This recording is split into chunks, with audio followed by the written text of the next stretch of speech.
60 വയസ്സിൽ ഒരു സർക്കാർ ഉദ്യോഗസ്ഥൻ പടിയിറങ്ങണം. 65-ൽ സുപ്രീം കോടതി ജഡ്ജി വിരമിക്കണം. എന്നാൽ രാജ്യത്തിന്റെ ഭാവി തീരുമാനിക്കുന്ന രാഷ്ട്രീയക്കാർക്ക് മാത്രം എന്തുകൊണ്ടാണ് 80-90 വയസ്സ് വരെ അധികാരത്തിൽ തുടരാൻ അനന്തമായിട്ടുള്ള ലൈസൻസ് നൽകിയിരിക്കുന്നത്? ലോകത്തെ ഏറ്റവും കൂടുതൽ യുവാക്കളുള്ള ഇന്ത്യയെ നയിക്കാൻ വാർദ്ധക്യത്തിന്റെ അനുഭവ സമ്പത്ത് മാത്രമാണോ, അതോ യുവത്വത്തിന്റെ വേഗതയും ആവശ്യമാണോ? നമസ്കാരം, ഗ്ലോബൽ ടോക്സ് വിത്ത് അബിയുടെ പുതിയൊരു എപ്പിസോഡിലേക്ക് ഏവർക്കും സ്വാഗതം. ഇന്ത്യൻ രാഷ്ട്രീയത്തിലെ ഏറ്റവും ഗൗരവകരമായിട്ടുള്ള ഒരു വിരോധാഭാസത്തെ കുറിച്ചാണ് ഇന്ന് നമ്മൾ സംസാരിക്കുന്നത്.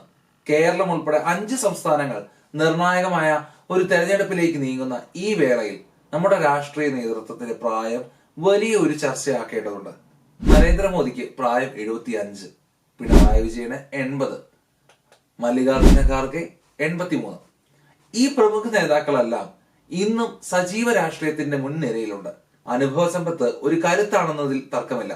പക്ഷെ 21-ാം നൂറ്റാണ്ടിലെ സാങ്കേതിക വിദ്യയോടും ആഗോള മാറ്റങ്ങളോടും സംവദിക്കാൻ യുവതലമുറയ്ക്ക് എന്തുകൊണ്ട് മതിയായ പ്രാതിനിധ്യം ലഭിക്കുന്നില്ല? പ്രായം വെറും അക്കങ്ങൾ മാത്രമാണോ, അതോ ഇന്ത്യൻ രാഷ്ട്രീയത്തിലെ ഈ സീനിയോറിറ്റി യുവത്വത്തിന്റെ അവസരങ്ങൾ നിഷേധിക്കലാണോ? ഇന്ത്യൻ ഭരണഘടന ഈ വിഷയത്തിൽ പുലർത്തുന്ന മൗനവും ആഗോളതലത്തിൽ വികസിത രാജ്യങ്ങൾ ഈ വിഷയത്തെ എങ്ങനെയാണ് സമീപിക്കുന്നത് എന്ന് ഇന്ന് നമ്മൾ ഭരണഘടനാപരമായിട്ടും ആഗോളതലത്തിലും വിശകലനം ചെയ്യുന്നു. ഇന്ത്യൻ ഭരണഘടനയിൽ ജനപ്രതിനിധി ആകാനുള്ള കുറഞ്ഞ പ്രായത്തെക്കുറിച്ച് വ്യക്തമായി പ്രതിപാദിക്കുന്നുണ്ട്. ലോകസഭയിലേക്കും നിയമസഭയിലേക്കും മത്സരിക്കാൻ 25 വയസ്സും രാജ്യസഭയിലേക്ക് 30 വയസ്സും പ്രസിഡന്റ് പദവിയിലേക്ക് 35 വയസ്സും തികഞ്ഞിരിക്കണം. എന്നാൽ ഒരു വ്യക്തിക്ക് എത്ര വയസ്സ് വരെ അധികാരത്തിൽ തുടരാം എന്നതിനെ കുറിച്ച് ഭരണഘടന നിശബ്ദമാണ്. ശാരീരിക ക്ഷമത ഉള്ളിടത്തോളം കാലം ഒരാൾക്ക് തിരഞ്ഞെടുപ്പിൽ മത്സരിക്കാം എന്നതാണ് നമ്മുടെ നിയമപരമായിട്ടുള്ള സാഹചര്യം. ഭരണഘടന നൽകുന്ന ഈ സ്വാതന്ത്ര്യം അനുഭവത്തിന് മുൻഗണന നൽകുന്നുണ്ടെങ്കിലും ഇത് പ്രായോഗികമായിട്ടുള്ള സർക്കാരിന്റെ പ്രവർത്തന ക്ഷമതയെ അല്ലെങ്കിൽ കേപ്പബിലിറ്റി ഓഫ് ഗവൺമെന്റിനെ എങ്ങനെയൊക്കെയാണ് ബാധിക്കുന്നത് എന്ന് ഇന്ന് നമ്മൾ ഗൗരവകരമായിട്ട് തന്നെ ചിന്തിക്കേണ്ടതുണ്ട്. ഇന്നത്തെ ലോകം അതിവേഗം മാറിക്കൊണ്ടിരിക്കുകയാണ്. Artificial intelligence, digital economy, climate change തുടങ്ങിയ വിഷയങ്ങളിൽ പെട്ടെന്നുള്ളതും ആധുനികവുമായിട്ടുള്ള തീരുമാനങ്ങൾ എടുക്കേണ്ട ഒരു കാലഘട്ടമാണ്. എന്നാൽ വളരെ പ്രായം ചെന്ന നേതാക്കൾക്ക് ഇത്തരം പുതിയ സാങ്കേതിക വിദ്യകൾ പൂർണ്ണമായിട്ട് ഉൾക്കൊള്ളാനും അതിനനുസരിച്ചുള്ള ദീർഘവീക്ഷണത്തോടെയുള്ള നിയമങ്ങൾ നിർമ്മിക്കാനും പലപ്പോഴും പ്രായോഗികമായിട്ടുള്ള പരിമിതികൾ നേരിടേണ്ടി വരുന്നു. ഇത് ഭരണ നിർവഹണത്തിന്റെ വേഗത മന്ദീഭവിക്കാൻ കാരണമായേക്കാം. മാത്രമല്ല, ഒരു സർക്കാരിന്റെ സാമ്പത്തിക നയങ്ങൾ പലപ്പോഴും വരും തലമുറയെ ലക്ഷ്യം വെച്ചുള്ളതാണ്. യുവാക്കളായ നേതാക്കൾക്ക് അടുത്ത 20 മുതൽ 30 വർഷത്തിന്റെ രാജ്യത്തിന്റെ ഭാവിയെക്കുറിച്ച് കൂടുതൽ താല്പര്യമുണ്ടാകുമ്പോൾ മുതിർന്ന നേതാക്കൾ പലപ്പോഴും നിലവിലെ വോട്ട് ബാങ്ക് നിലനിർത്തുന്നതിനുള്ള ഹ്രസ്വകാല ജനപ്രിയ പദ്ധതികൾക്ക് കൂടുതൽ മുൻഗണന നൽകുന്നത് നാം കാണാറുണ്ട്. ഇവിടെയാണ് ഇന്ത്യയിലെ ഒരു പ്രധാന വൈരുദ്ധ്യം പ്രകടമാകുന്നത്.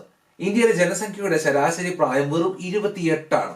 എന്നാൽ നമ്മുടെ പാർലമെന്റിലെ ശരാശരി പ്രായം 55-ന് മുകളിലാണ്. ഈ ഡെമോഗ്രാഫിക് ഗ്യാപ്പ് കാരണം യുവാക്കളുടെ തൊഴിലില്ലായ്മ, മാനസികാരോഗ്യം, ആധുനിക വിദ്യാഭ്യാസം തുടങ്ങിയ പ്രശ്നങ്ങൾ ഭരണാധികാരികൾക്ക് വേണ്ടത്ര ആഴത്തിൽ മനസ്സിലാക്കാൻ കഴിയാതെ വരികയും അത് ജനങ്ങളും സർക്കാരും തമ്മിലുള്ള ഒരു വലിയ അകലം സൃഷ്ടിക്കുകയും ചെയ്യുന്നു.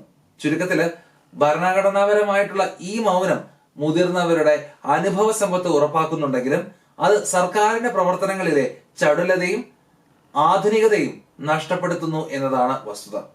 ഇന്ത്യയിലെ ഭരണഘടനാപരമായിട്ടുള്ള സാഹചര്യങ്ങളെ കുറിച്ച് നമ്മൾ ചർച്ച ചെയ്തു. എന്നാൽ പ്രായോഗികമായിട്ട് നമ്മുടെ രാജ്യത്തെ അവസ്ഥ എന്താണ്?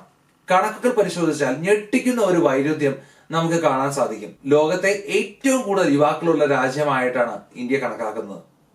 നമ്മുടെ ജനസംഖ്യയുടെ ശരാശരി പ്രായം വെറും 28 വയസ്സാണ്. എന്നാൽ ഈ യുവത്വത്തെ നയിക്കുന്ന ലോകസഭയിലെ അംഗങ്ങളുടെ ശരാശരി പ്രായം നോക്കൂ.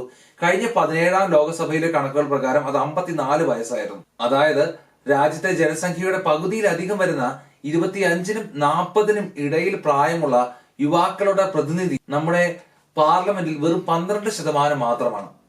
എന്തുകൊണ്ടാണ് ഈ വിടവ് ഇത്രത്തോളം വർദ്ധിക്കുന്നത്? പല പ്രമുഖ രാഷ്ട്രീയ നേതാക്കളും 80 വയസ്സ് പിന്നിട്ടിട്ടും സജീവ രാഷ്ട്രീയത്തിന്റെ മുൻനിരയിൽ തന്നെ തുടരുന്നു. ഇത് പലപ്പോഴും താഴെത്തട്ടിൽ നിന്ന് വളർന്നു വരുന്ന കഴിവുള്ള യുവാക്കൾക്ക് അർഹമായിട്ടുള്ള അവസരങ്ങൾ നിഷേധിക്കപ്പെടാൻ കാരണമാകുന്നുണ്ട്.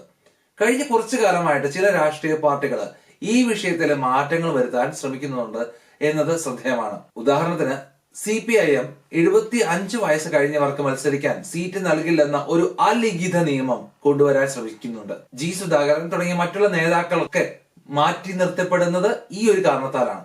എന്നാൽ ഈ നിയമം പോലും എല്ലാ രാഷ്ട്രീയ സാഹചര്യങ്ങളിലും കർശനമായി പാലിക്കപ്പെടുന്നില്ല എന്നതാണ് യാഥാർത്ഥ്യം. മറ്റു പല രാഷ്ട്രീയ പാർട്ടികളിലും, പ്രത്യേകിച്ച് പ്രാദേശിക പാർട്ടികളിലും, കുടുംബാധിപത്യവും മുതിർന്ന നേതാക്കളുടെ സ്വാധീനവും കാരണം യുവാക്കൾക്ക് തീരുമാനങ്ങൾ എടുക്കുന്ന ഉന്നതങ്ങളിലേക്ക് എത്താൻ പതിറ്റാണ്ടുകൾ കാത്തിരിക്കേണ്ടി വരുന്നു. കേരളത്തിൽ വരാനിരിക്കുന്ന നിയമസഭാ തെരഞ്ഞെടുപ്പുകളിലും മുതിർന്ന നേതാക്കളുടെ സാന്നിധ്യവും യുവാക്കൾക്ക് നൽകുന്ന സീറ്റുകളുടെ എണ്ണവും തമ്മിലുള്ള ബാലൻസ് വലിയൊരു ചർച്ചാ വിഷയമായിട്ട് മാറും എന്നതിൽ തർക്കമില്ല. ചുരുക്കത്തിൽ, ലോകത്തിന് മുന്നിൽ യുവഭാരതം എന്ന് നാം അഭിമാനിക്കുമ്പോഴും നമ്മുടെ രാഷ്ട്രീയ നേതൃത്വം ഇപ്പോഴും വാർദ്ധക്യത്തിന്റെ നിഴലിലാണ് എന്നത് ഒരു കയ്പുള്ള സത്യമായിട്ട് അവശേഷിക്കുന്നു. ഇന്ത്യയിലെ സാഹചര്യങ്ങൾ നമ്മൾ കണ്ടു. എന്നാൽ ആഗോളതലത്തിൽ ഈ വിഷയത്തെ ഐക്യരാഷ്ട്രസഭ എങ്ങനെയാണ് നോക്കിക്കാണുന്നത്? ഐക്യരാഷ്ട്ര സംഘടനയും ഇന്ത്യൻ പാർലമെന്ററി യൂണിയനും പുറത്തുവിട്ട ഏറ്റവും പുതിയ കണക്കുകൾ പ്രകാരം ലോക ജനസംഖ്യയുടെ പകുതിയിലധികവും 30 വയസ്സിന് താഴെയുള്ളവരാണ്.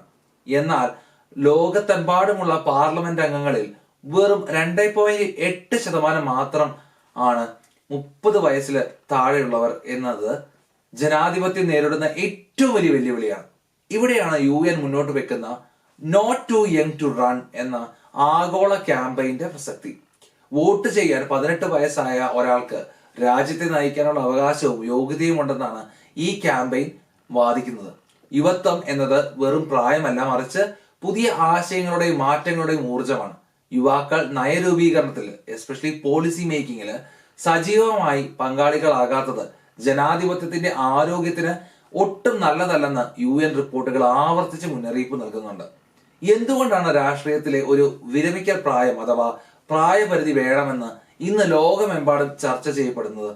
ഇതിന് പിന്നിൽ പ്രധാനമായിട്ടും 3 വെല്ലുവിളികളാണുള്ളത്. ആദ്യത്തേത് ഡിജിറ്റൽ വിടവ് അല്ലെങ്കിൽ ഡിജിറ്റൽ ഡിവൈഡ് തന്നെയാണ്. നാം ഇന്ന് ജീവിക്കുന്നത് ആർട്ടിഫിഷ്യൽ ഇന്റലിജൻസിന്റെയും സൈബർ സുരക്ഷയുടെയും സങ്കീർണമായിട്ടുള്ള കാലാവസ്ഥാ വ്യതിയാനങ്ങളുടെയും കാലത്താണ്. ഇത്തരം വിഷയങ്ങളിൽ ദീർഘവീക്ഷണത്തോടെയുള്ള നിയമനിർമ്മാണത്തിന് യുവാക്കളുടെ സാങ്കേതിക അവബോധവും പുതിയ കാലഘട്ടത്തോടുള്ള കാഴ്ചപ്പാടും അത്യാവശ്യമാണ്. ഈ ആധുനിക വെല്ലുവിളികളെ പഴയകാല രീതികൾ കൊണ്ട് നേരിടാൻ ശ്രമിക്കുന്നത് പലപ്പോഴും ഭരണനിർവഹണത്തിൽ വലിയ വിടവുകൾ സൃഷ്ടിക്കുന്നു. രണ്ടാമത്തെ വെല്ലുവിളി അവസരങ്ങളുടെ അഭാവമാണ്. പാർട്ടി നേതൃത്വങ്ങളിലും ഭരണ തലപ്പത്തും മുതിർന്ന നേതാക്കൾ തന്നെ പതിറ്റാണ്ടുകളോളം തുടരുമ്പോൾ താഴെത്തട്ടിൽ നിന്ന് വളർന്നു വരുന്ന കഴിവുള്ള നേതാക്കൾക്ക് രാഷ്ട്രീയത്തിൽ നിന്ന് അകന്നു പോകേണ്ടി വരുന്നു. ഇത് രാഷ്ട്രീയ രംഗത്ത് ഒരു ലീഡർഷിപ്പ് വാക്വം അല്ലെങ്കിൽ നേതൃത്വപരമായിട്ടുള്ള ഒരു ശൂന്യത സൃഷ്ടിക്കുന്നു. കൃത്യസമയത്ത് പുതിയ രക്തം കടന്നു വരാത്തത് പ്രസ്ഥാനങ്ങളുടെയും രാജ്യത്തിന്റെയും വളർച്ചയെ ബാധിക്കും. മൂന്നാമതായിട്ട് മാനസിക ശാരീരിക ക്ഷമയുടെ കാര്യമാണ്. രാഷ്ട്രീയം എന്നത് 24 മണിക്കൂറും ജനങ്ങൾക്കിടയിൽ പ്രവർത്തിക്കേണ്ട കഠിനമായ അധ്വാനം ആവശ്യപ്പെടുന്ന ഒരു മേഖലയാണ്. പ്രായമാകുമ്പോൾ സ്വാഭാവികമായിട്ട് ഉണ്ടാകുന്ന ശാരീരിക ബുദ്ധിമുട്ടുകൾ ജനങ്ങളുമായിട്ട് നിരന്തര സമ്പർക്കത്തെയും പെട്ടെന്നുള്ള തീരുമാനങ്ങൾ എടുക്കാനുള്ള കഴിവിനെയും ബാധിച്ചേക്കാം. ഒരു പ്രൊഫഷണൽ മേഖലയിൽ എന്ന പോലെ രാഷ്ട്രീയത്തിലും കൃത്യമായിട്ടുള്ള വിശ്രമവും പുതിയ തലമുറയ്ക്ക് കൈമാറുന്ന രീതിയും അനിവാര്യമാണ്. ചുരുക്കത്തില് അനുഭവ സമ്പത്തിനെ ബഹുമാനിക്കുമ്പോൾ തന്നെ മാറുന്ന ലോകത്തിനൊപ്പം സഞ്ചരിക്കാൻ രാഷ്ട്രീയത്തില് പുതിയ ഊർജം അനിവാര്യമാണ്. ഇന്ത്യയിലെ ഈ സാഹചര്യങ്ങൾ നമ്മൾ ചർച്ച ചെയ്യുമ്പോൾ ലോകത്തിന്റെ മറ്റ് ഭാഗങ്ങളിൽ ഒന്ന് കണ്ണോടിക്കുന്നത് നന്നായിരിക്കും. അവിടെ വലിയ മാറ്റങ്ങളാണ് സംഭവിച്ചുകൊണ്ടിരിക്കുന്നത്. ഫ്രാൻസിൽ ഗബ്രിയേൽ അറ്റൽ വെറും 34-ാമത്തെ വയസ്സിലാണ് പ്രധാനമന്ത്രി പദവിയിലെത്തിയത്. ഫിൻലൻഡിൽ സന്ന മരിയൻ തന്റെ 34-ാമത്തെ വയസ്സിൽ രാജ്യത്തെ നയിച്ചു. സ്വീഡൻ, നോർവേ പോലുള്ള നോർഡിക് രാജ്യങ്ങളാകട്ടെ രാഷ്ട്രീയ പാർട്ടികൾ തന്നെ യുവാക്കൾക്കായി പ്രത്യേകം കോട്ടകൾ മാറ്റിവെക്കാറുണ്ട്. നിലവിൽ സ്കോട്ട്ലൻഡിൽ ഒരു എനർജി അഡ്വൈസറായിട്ട് ജോലി ചെയ്യുന്ന എനിക്ക് ചില കാര്യങ്ങൾ നേരിട്ട് പങ്കുവെക്കാനുണ്ട്. ഇവിടെ സ്കോട്ടിഷ് ഗവൺമെന്റിലെ മന്ത്രിമാരുമായിട്ടും നയരൂപീകരണ വിദഗ്ധരുമായിട്ടും നിരന്തരം ഇടപെടുന്ന ഒരാളാണ് ഞാൻ. ഇവിടെ ഞാൻ ശ്രദ്ധിച്ച ഒരു പ്രധാനപ്പെട്ട കാര്യം 16 വയസ്സുള്ളവർക്ക് പോലും വോട്ട് ചെയ്യാനുള്ള അവകാശമുണ്ട് എന്നതാണ്. ഊർജ്ജ മേഖലയിലെ മാറ്റങ്ങളെ കുറിച്ചും ക്ലൈമറ്റ് ചേഞ്ചിനെ പറ്റിയിട്ടും ഞാൻ സംസാരിക്കുന്ന പല മന്ത്രിമാരും ഉദ്യോഗസ്ഥരും വളരെ പ്രായം കുറഞ്ഞവരും ആധുനിക കാഴ്ചപ്പാടുള്ളവരുമാണ്. മാറുന്ന ലോകത്തെ വെല്ലുവിളികളെ ഏറ്റെടുക്കാൻ യുവാക്കൾക്ക് അധികാരം നൽകണമെന്ന ബോധ്യം അവിടെയുണ്ട്. അതേസമയം അമേരിക്ക പോലുള്ള രാജ്യങ്ങളിൽ പോലും മാറ്റത്തിനായിട്ടുള്ള ശബ്ദമുയരുന്നുണ്ട്. 79% അമേരിക്കക്കാരും രാഷ്ട്രീയക്കാർക്ക് വിരമിക്കൽ പ്രായം വേണമെന്ന ആവശ്യത്തെ അനുകൂലിക്കുന്നുവെന്ന് പ്യൂ റിസർച്ച് വ്യക്തമാക്കുന്നു. എങ്കിൽ ഇതിനൊരു പരിഹാരമില്ലേ? തീർച്ചയായിട്ടുമുണ്ട്. രാഷ്ട്രീയത്തിൽ ഗുണപരമായിട്ടുള്ള മാറ്റം കൊണ്ടുവരാൻ നമുക്ക് മുന്നിൽ ചില പ്രായോഗിക നിർദ്ദേശങ്ങളുണ്ട്. ഒന്നാമതായിട്ട്, സർക്കാർ ഉദ്യോഗസ്ഥർക്ക് ഉള്ളതുപോലെ രാഷ്ട്രീയക്കാർക്കും ഒരു നിശ്ചിത വിരമിക്കൽ പ്രായം നിശ്ചയിക്കണം. മുതിർന്ന നേതാക്കൾക്ക് ഉപദേശക സമിതിയിൽ ഇരുന്ന് തങ്ങളുടെ അനുഭവ സമ്പത്ത് പങ്കുവയ്ക്കാവുന്നതാണ്.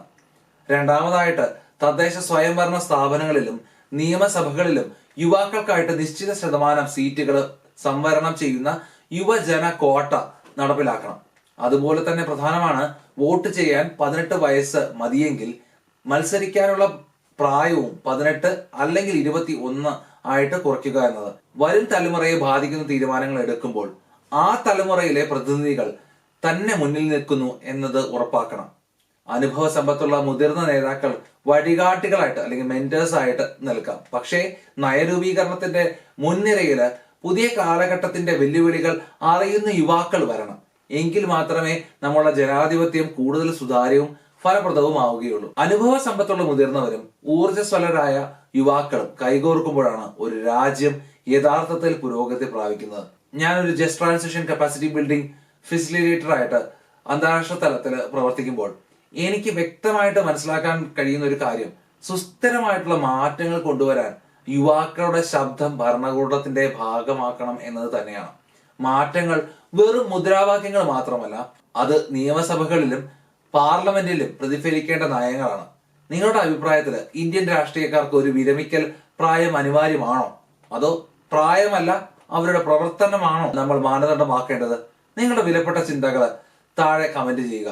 ഈ വിശകലനം നിങ്ങൾക്ക് ഉപകാരപ്പെട്ടുവെങ്കിൽ വീഡിയോ ലൈക്ക് ചെയ്യാനും ഷെയർ ചെയ്യാനും മറക്കരുത്. കൂടുതൽ ആഗോള വിഷയങ്ങളുമായിട്ട് ഗ്ലോബൽ ടോക്സ് വിത്ത് അബിയിലൂടെ നമുക്ക് വീണ്ടും കാണാം. നന്ദി, നമസ്കാരം. പോകുന്നതിന് മുമ്പ് നിങ്ങളോടൊരു ചോദ്യം. ഭാവിയെക്കുറിച്ച് തീരുമാനങ്ങൾ എടുക്കേണ്ടത് ആ ഭാവിയുടെ ഭാരതവും ഉത്തരവാദിത്വവും ഏറ്റെടുക്കേണ്ടി വരുന്ന യുവാക്കളാണോ, അതോ ആ ഭാവിയുടെ ഭാഗമാകാൻ സാധ്യതയില്ലാത്ത മുതിർന്ന നേതാക്കളാണോ? ഒന്ന് കമന്റ് ചെയ്യണേ.